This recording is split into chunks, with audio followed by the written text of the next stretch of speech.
Welcome to the NeuroHealth broadcast. This is your host, Dr. Joe, and today we are joined by our guest, Dr. Jerry Cowart of the Roselle Center for Healing in Fairfax, Virginia.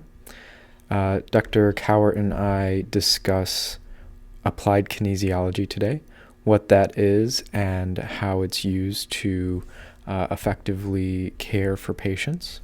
Applied kinesiology is something in which Dr. Cowart is a skilled and seasoned practitioner in. So this was phenomenal to be able to pick his brain, kind of compare what it is that we do in our clinic compared to what he does in his clinic and how they can be synergistic. Really great episode. Some things that you're going to be able to take away from this are you're going to know first and foremost what is applied kinesiology. What can you expect when you seek out their care, how to find practitioners, and who might really benefit from that type of care. So again, really great episode. Dr. Cowart really knows his stuff when it comes to applied kinesiology and healthcare, so I think you're all going to really appreciate what he has to say. So after a quick announcement, Dr. Jerry Cowart with Exploring Applied Kinesiology. This podcast is brought to you by Delta NeuroHealth, located in Columbus, Ohio, where non-invasive, personalized care is revolutionizing the way we approach complex neurological issues.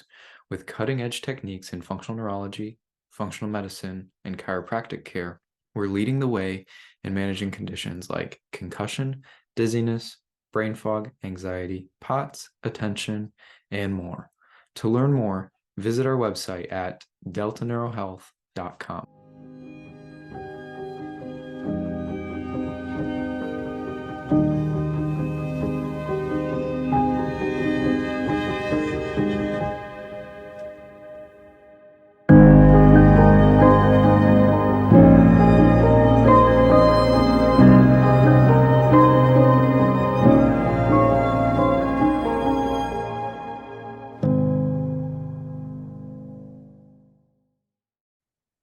Hey everyone, welcome back to the show. Today we are lucky to be joined by Dr. Jerry Cowart of Roselle Center for Healing out in DC. So thanks for joining us today, Dr. Cowart. Excellent. Thanks for having me. It's a pleasure. Yeah.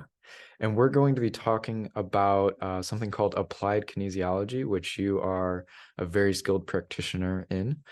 So I'm really excited to not only give the listeners a little bit of insight on what it is you do every day, but also myself talking about some of the exciting things that you're doing with applied kinesiology. Wonderful. Before we get into that, I just wanted to ask you a little bit about yourself and why you got into this particular field of practice, why you got involved in healthcare in general, really. Yeah, so my story was kind of different than most of our classmates. A lot of our classmates had that triumphant story of they had a sports injury and their chiropractor helped them, or maybe they were a legacy where their father or mother was a chiropractor. I fortunately kind of stumbled into it. I was a little bit lost in undergrad and didn't really know how I wanted to use my biology degree. And then lo and behold, I ended up meeting a chiropractor, and I'll never forget it. He said, "Well, I'm doing this now, and I had a biology degree, and here I am." A long story short, so I went through the motions of trying to figure out what is this crazy world called chiropractic, and as I kept going through the path, all the doors just kept feeling like it was just opening up very effortlessly, and so it felt like, okay, this is clearly the path I was supposed to be on to be able to help people at the most optimal capacity as I could, which was always something that I always knew I wanted to do, but I didn't really know how to do. That's ultimately how I got into the chiropractic realm. When it comes to AK, again, it was kind of a stumble journey as well.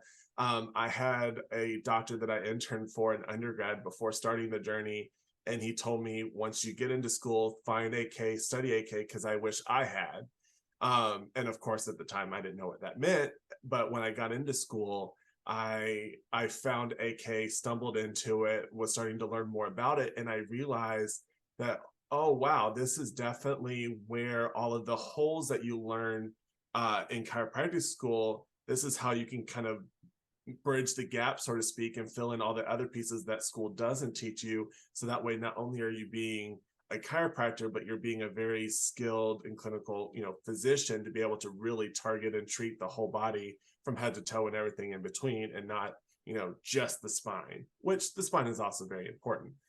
It just allows for a lot more complete type of analysis and treatment. Hmm. And that's why I'm really excited to talk to you today to really break that down and show us how applied kinesiology kind of bridges that gap. Right. Um, I think the first time that I became aware of applied kinesiology, I was actually still in undergrad, Okay. and I got my undergraduate degree in kinesiology. Hmm. And one of my friends who we were studying for our nutrition class, I think, and he goes to me and he's like, I just went to see a kinesiologist. Is this what you do?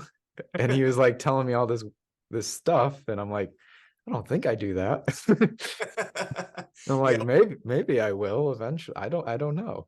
But it took me until getting into chiropractic school to understand, oh, that's what he was talking about. That's who he Mhm. had gone to, and that's what they were doing. Yeah. So for those of our listeners who may not be familiar with what kinesiology is and what applied kinesiology are, can you just give us some simple definitions and help to maybe delineate the two? Yes. It's funny. We actually get that quite a lot of, like, we'll have our patients or people that we run into out in the everyday world. It's like, oh yeah, my granddaughter's going to undergrad for kinesiology or whatever. It's like, is that what you do? And there is some similarity to it, but most of the time, people, when they're like studying kinesiology, especially in like an undergrad setting, they're actually prepping themselves to go into like personal PT realm, right? Physical therapy, because it's study of movement, study of muscles. That is the definition of kinesiology, is that study of movement and study of muscles, right? So it's a really good prep for that realm. But where we come in is the applied piece to applied kinesiology. So yes, we understand what the muscles do, what they are, where they're located, what their functions are, but we take those muscle functions and we apply it to all the different systems within the body. So yes, the neurologic platform, which is the big basis for chiropractic and obviously in your world in functional neurology, but it can also be applied to other functions within the body too: cardiovascular system, respiratory, urogenital, all those different pieces. And again, that's kind of how we're able to really look at the body in totality from head to toe and everything in between that way. So that's the kind of the big delineation, is we don't just stop at what is that muscle doing, but more so how is that muscle function being represented from the rest of the body. Hmm. Okay. So so how would an applied kinesiologist, I guess, approach a patient? So if Okay. I'm coming to you, what do I even expect in an office I visit? actually love this question, because most of the time when people are thinking about applied kinesiology doctor, they're thinking about the muscle test, right? They Hmm. go and say, oh yeah, my doctor, he does all this muscle test, this applied kinesiology stuff, and it's really, really cool. They can test here, do all this stuff, right? Which is all true. However, a good functional or applied kinesiology doctor oftentimes will start evaluating the patient before the muscle test even happens, right? So we talked about, what does that muscle function do, right? So when we're looking at, say, posture, for instance, we learned in school about, a high shoulder or like a short leg or like anterior head tilt, very basic stuff of chiropractic, which I know you guys utilize a lot in functional neurology as well. But I always say that the muscles were moving the bones way before chiropractors were, right? So you have to figure out, what is that actual muscle doing. So if you've got like a high right shoulder, well, is that shoulder high on that side, or is the other shoulder low on that side? And so if, say, the right shoulder is high, well, is that because maybe the lat is not pulling it down like it's supposed to? Or is the levator scap hypertonic on that side? Well, in our world, we mostly deal with the muscles that are inhibited or not working appropriately. So we're always looking for, okay, well, we see these postural distortions. instead of using it as like a progress check to see how well our chiropractic adjustments are doing, we're using that very diagnostically of, okay, well, if that lat isn't working appropriately, is there, something going wrong in the lumbar spine where it attaches to, a very basic chiropractic concept. Or maybe dealing with like organ systems, we know that the lat relates to like glucose handling regulation system. So maybe there's something going on with like the pancreas and blood sugar transport, right? It's very often that people with diabetes end up having shoulder problems. So we're already looking at what could potentially happen with the muscle test before we even do the muscle test, just by looking at a person. It takes people watching to a whole new level. It's really fun going to airports and Walmart nowadays. Yeah. So you were mentioning kidney, pancreas, liver function. Mm-hmm. So it sounds to me that applied kinesiology is not just about human movement, but you're looking at, how does the whole body relate to how the person is moving as well, and like how do those muscles respond to what's going on maybe internally. Yes, absolutely. And we see this all the time. A really common thing I think I see very often is knee pain, knee disturbance, knee weakness, whatever the case may be, oftentimes being linked to, digestive issues. And so oftentimes when people are like very heavy set and maybe they need like a knee replacement, something to that effect, well, sure, it could be because there is extra weight on the body and extra weight on that joint. That's a very common reason for people needing to do knee replacements, which I won't discredit. But for those people who are very overweight, most of the time they have, digestive issues, right? Well, we do know that, like say the small intestine relates to the quad, the large intestine relates to hamstrings, gallbladder relating to the popliteus, which are three major muscles that's going to act directly on that knee, right? Mhm. So if we actually can heal the gut and balance the gut, oftentimes knee pain starts to go away. You get a lot more strengthening into those muscles. And then I can't tell you how many times we've stopped people from needing a knee replacement because we were able to balance all that musculature, right? So we can have people that have difficulty going up and down stairs or whatever, like a functional movement type of thing, but actually being addressed from other avenues outside of just the neurologic components. I think that brings up a couple really good avenues that we can go down. The first of which is A, so you said all these muscles are related to the organ. I guess if I'm listening to that, I'm like, okay, how is it exactly related, Yeah. or how is it connected? So that's the first avenue I want to go down. If you could extrapolate on that. Yeah, and some of it truly is the neurologic platform. We know that that the hamstring nerve innervation comes from mid to lower lumbar, right? And so does the colon and the large intestine. But they share very similar nerve innervation from the spine. So sometimes it's a very direct neurologic correlation. Sometimes, and this is kind of where the different facets of applied kinesiology start to branch a little bit, is that there is some influence from ancient Chinese medicine in the realm of acupuncture. They call it TCM, traditional Chinese connections.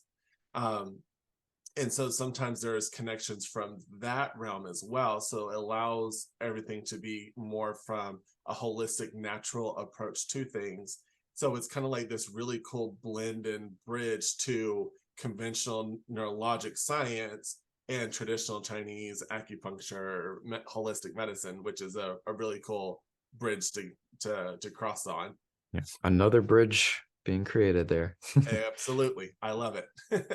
The second point that I that you made me think of is when we have that. So we've established there's a connection between certain organs and certain muscles.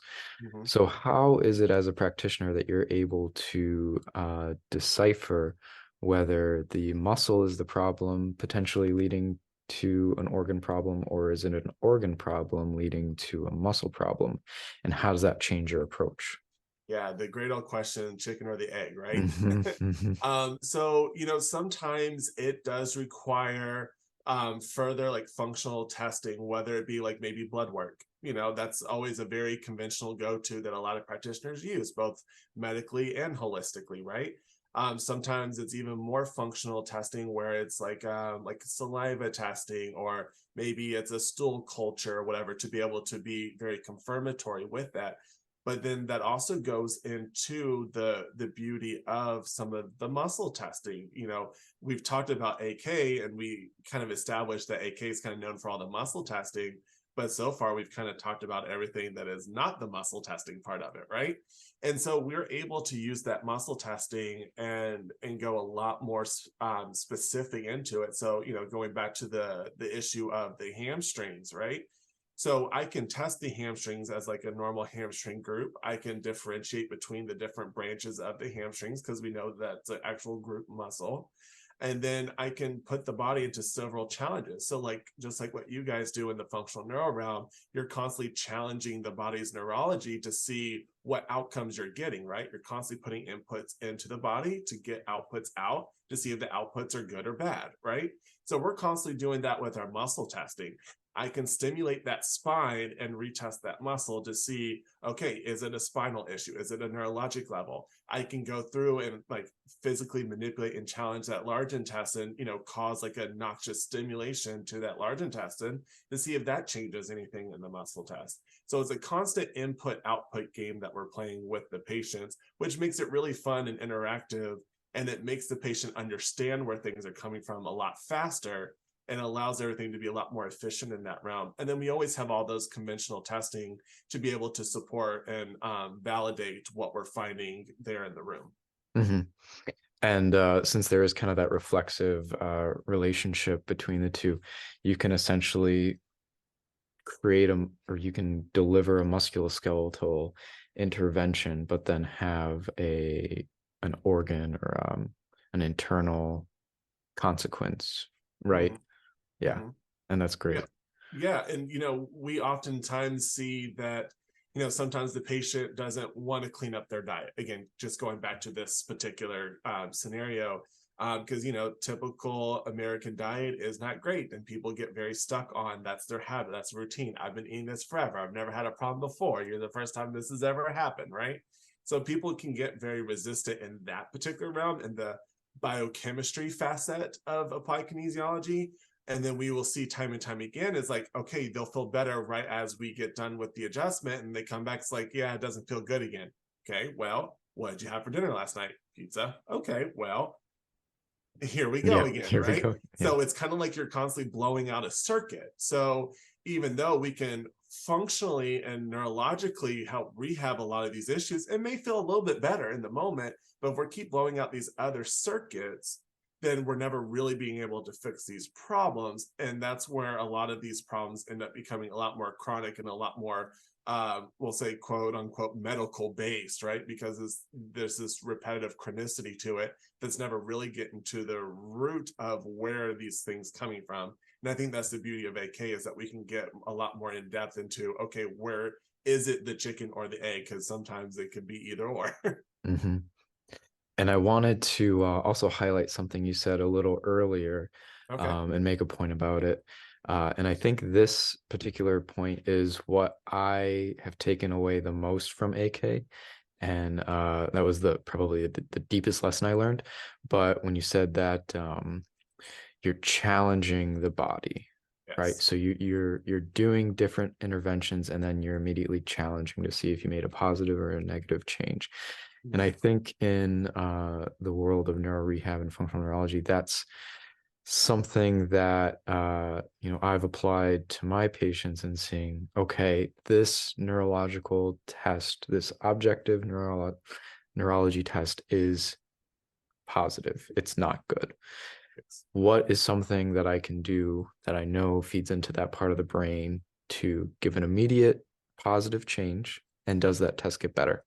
And Mhm. oftentimes, we can find quick things that stabilize or make that test then negative or improve it. So I think that's a huge lesson that I learned from AK and that I've been able to apply.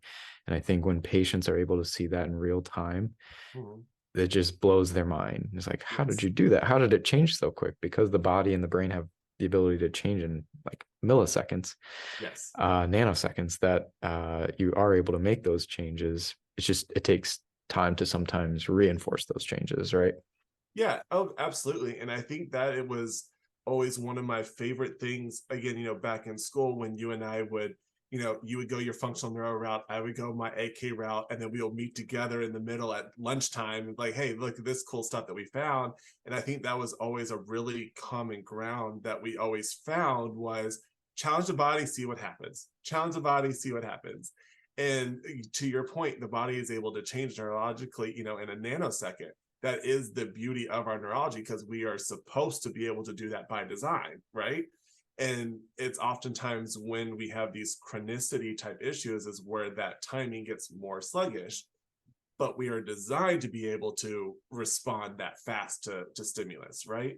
And so I think it's really cool to be able to have that analysis to be able to, okay, I'm going to do this thing and see what happens. And that's always the piece that anytime I happen to run into something more complex on a neuro side and I ask your opinion for it, that's one of the things that you always suggest to me. I'm like, duh, of course I know that because that's what we do in AK, and it's like it's just it's such a really cool marriage of functional neuro and applied kinesiology because they're both kind of going hand in hand all the Mm-hmm. time. It's really cool to see.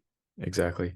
I mean, call it applied kinesiology, call it functional neurology. You're assessing the body, you're trying to make a positive change in a person's neurology, in their musculoskeletal system, in their immunological system, endocrine system. All of it is connected. We can't just pick out one piece at a time. So Right. if you're able to observe for it, you should be able to make a change for it rather quickly.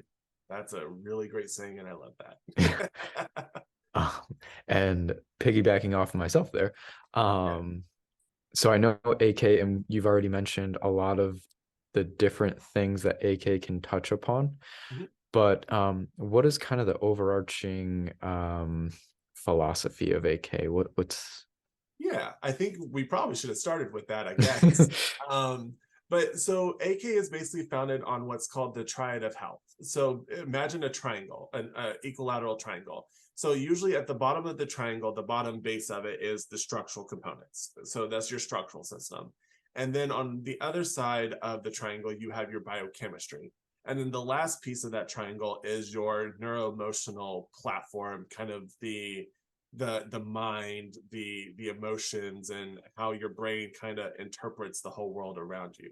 So when all three of those are in kind of perfect harmony, we are able to call that the triad of health. That is where a patient is able to thrive and handle life. And then from that, we notice that if there is any kind of discrepancies in one or multiple of those sections, i.e., now called the triad of disease, there's five main factors that we are always looking for and evaluating for when we have any of those um, inhibited muscles or discrepancies in organ systems. First is being like the nervous system, obviously. It's what we do as chiropractors, is what you do as functional neurologists. We're always looking at the nervous system. So that's first and foremost, what is the nervous system happening?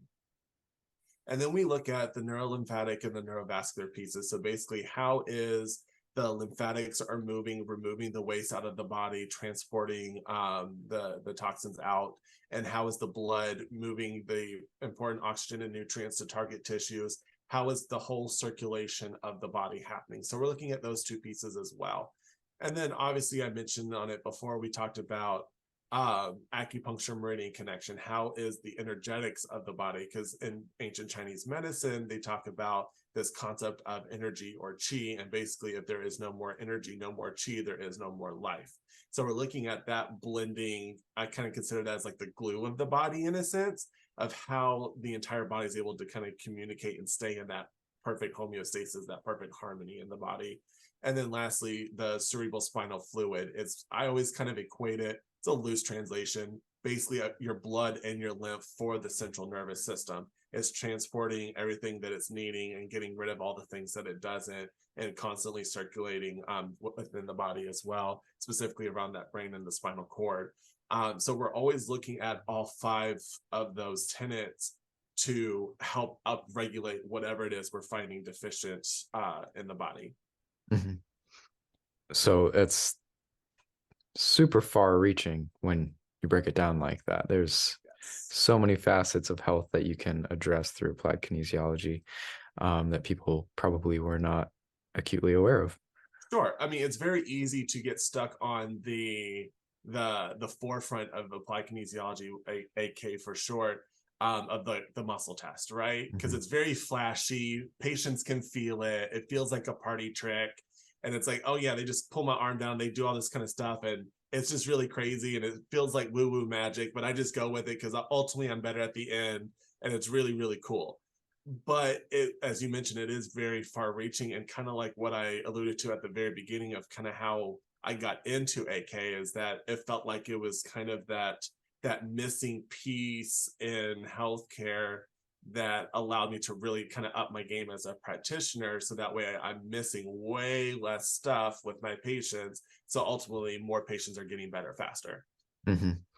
And I know you said it's kind of the flashy point or the wow factor of AK, but it is generally what people do equate with Sure. the technique or with the philosophy.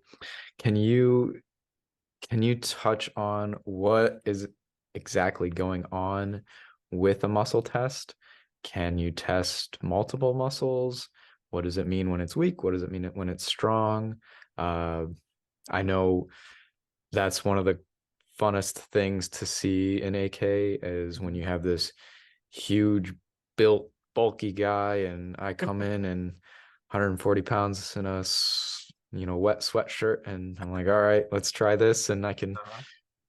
overpower him more or less. Yeah, I You're think like, how did you do that? Yeah, I think one of my favorite things is whenever I'm doing a muscle test and it finally goes weak on something that I found, and then the person just like looks at their arm as if like their arm betrayed them, and it's just really really funny. So basically, what's happening, as I mentioned before, it's just like a constant input output game with the body. So as I am testing a muscle, and to your question, I can test basically any muscle in the body. And depending on what it is I'm trying to evaluate for, sometimes I'm testing multiple muscles at the same time. Because again, we're all talking about function and activation, right? But basically, we'll use the example of just like a straight arm pull down, because that's a very common thing that people see. When I am testing a muscle, basically I'm checking for like a stretch response within the body. So, can that muscle stay facilitated under a certain amount of stress? Now, sometimes it goes way more deeper into neurology depending on how the patient is responding. Are they just holding strong? Are they actually pushing to resist? It goes into different fibers, and I don't think we have enough time for all those types of things. But basically, is whenever I'm applying pressure to a muscle, what does that muscle do? Can it hold strong in its normal clear? Can it do what it's supposed to do under a certain amount of load, or does it break for whatever reason? Sometimes muscles are inhibited or quote unquote weak in the clear, as we say, meaning as soon as we apply pressure, they are not able to hold strong, but they're able to like pick up a pencil or lift up their shirt or whatever. So they have decent function, but it's not optimal function, right? And so we're able to evaluate that. But sometimes muscles will only go weak or inhibit under certain inputs. So, like for instance, you guys deal with a lot of eye muscle patterns, right? Like eye tracking and things. So I can have them look to the left after testing a muscle. And therefore, if it inhibits, it tells me that there is a disconnect neurologically of can does my body handle moving in that direction, looking in that way, processing that neurologic signaling as I'm doing this. And so that's basically what's happening within that body, is that constant feedback between that muscle to the spinal cord to the brain, and the feedback to back to the muscle to be able to stand strong or to weaken according to that stimulus. Dr. Cowart, so far this has been just fabulous. This has been a great episode. You've given our listeners a lot to consider and to think about who probably didn't even know much about AK when they started, and now they're going to have a really good grasp on what it is and how it might be able to help them. Great. So, if somebody wanted to find out more about you and work you're doing, how would they reach out to you or learn more about you? Yeah, so as you mentioned at the beginning, I do work at Roselle Center for Healing. We are a multidisciplinary office that focuses on chiropractic, acupuncture, clinical nutrition, massage therapy, and we work with a thermographer all under one roof. So we like to think of your one-stop shop for all your holistic healthcare needs. We are located in the Northern Virginia, DC area. We're really accessible via Metro if need be as well. Our office number is 703-698-7117.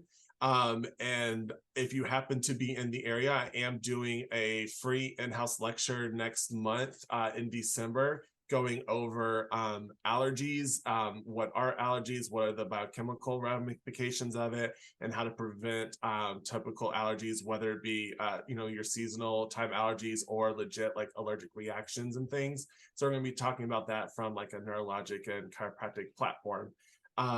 And there's a little bit of some stuff happening into Instagram as we try to grow that as well. So you can try to look out for that as well.